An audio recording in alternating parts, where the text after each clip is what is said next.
जंतर मंतर पर खूब प्रदर्शन हुआ और उसके बाद आखिरकार शिक्षा मंत्री धर्मेंद्र प्रधान ने अपना इस्तीफा दे दिया और इसके बाद से दिल्ली में सियासी हलचल तेज हो गई है। बड़ी खबर, धर्मेंद्र प्रधान के इस्तीफे के बाद से लगातार हलचल तेज है। केंद्रीय गृह मंत्री अमित शाह ने धर्मेंद्र प्रधान से मुलाकात की। धर्मेंद्र प्रधान के घर जाकर अमित शाह ने बातचीत की, तो वहीं केंद्रीय मंत्री जितेंद्र सिंह और पीयूष गोयल ने भी मुलाकात की है। दिल्ली की सीएम रेखा गुप्ता ने भी धर्मेंद्र प्रधान से मुलाकात की। तो शिक्षा मंत्री के पद से इस्तीफे के बाद धर्मेंद्र प्रधान के घर देर रात तक हलचल तेज रही।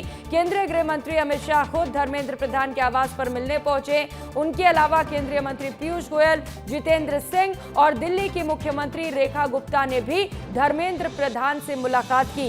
इन ताबड़तोड़ मुलाकातों के बाद सियासी हलकों में तरह तरह की चर्चाओं का बाजार गर्म हो गया है। दिल्ली से सहयोगी अमृत तिवारी सीधे हमारे साथ जुड़ चुके हैं। अमृत, लोगों ने दिखा दिया है कि अगर एक साथ बड़ी संख्या में लोग इकट्ठा हो तो कुछ भी हो सकता है। धर्मेंद्र प्रधान ने इस्तीफा दे दिया है, अब हलचल तेज हो गई है। आज क्या कुछ खास रहने वाला है? देखिए, धर्मेंद्र प्रधान के इस्तीफे के बाद प्रहलाद जोशी को अतिरिक्त प्रभार शिक्षा मंत्रालय का दिया गया है और वो अपने मंत्रालयों के साथ साथ ये प्रभार भी अब संभालेंगे। और सबसे बड़ी जिम्मेदारी उनके सामने है कि जो ड्राफ्ट बिल जो रखा गया है, मसौदा रखा गया है, जिसे सोमवार को जितेंद्र सिंह सदन पटल पर रखेंगे, अब उसमें क्या सुधार किया जाएगा, किस तरह से उसमें आगे बढ़ा जाएगा, वो जिम्मेदारी अब प्रहलाद जोशी के ऊपर है। हालांकि उन्होंने कहा है कि प्रधानमंत्री मोदी ने उन पर विश्वास दिखाया है तो वो 100% खरा उतरने की कोशिश करेंगे।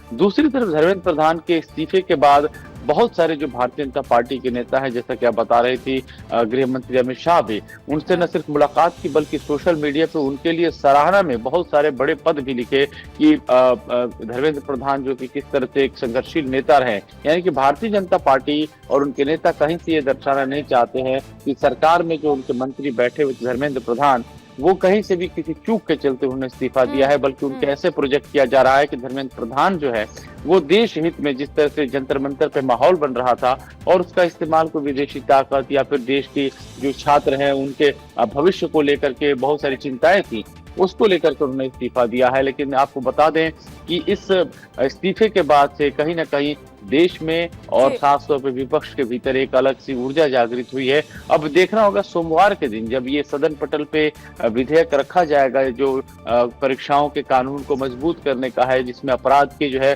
टाइमिंग बढ़ाने की बात है कि अगर कोई अपराध करता है, माफ कीजिएगा, तो सजा की टाइमिंग कितनी होगी वो बढ़ाने की बात है। और उसको लेकर के जो छात्र और इन सब चीजों का जो मुआवजे की रकम की बात होती है वो भी बढ़ाने की बात जो है इस बिल में जो है ड्राफ्ट बिल में की गई है। तो मसौदा अभी तैयार है, उसको सदन पटल पर रखा जाएगा, डिस्कशन फोरम में आएगा और कल से ये देखना होगा कि विपक्ष जो अभी तक सदन नहीं चलने दे रहा था, क्या धर्मेंद्र प्रधान के इस्तीफे के बाद सदन चलता है, चर्चा होती है, और चर्चा होती है तो उसका किस तरह से रूपरेखा होती है ये देखना होगा। तो यानी कि सोमवार से एक नई राजनीति देखने को मिलेगी सदन के भीतर। और साथ ही साथ अब सड़क पे जहां तक बात है, सड़क देखना महत्वपूर्ण होगा कि क्या अब संसद की कार्रवाई विपक्ष चलने देगा, क्योंकि इससे पहले तो लगातार ये बहुत बड़ा मुद्दा बन चुका था विपक्ष के लिए और इसी बात को लेकर हंगामा हो रहा था कि पहले धर्मेंद्र प्रधान इस्तीफा दे।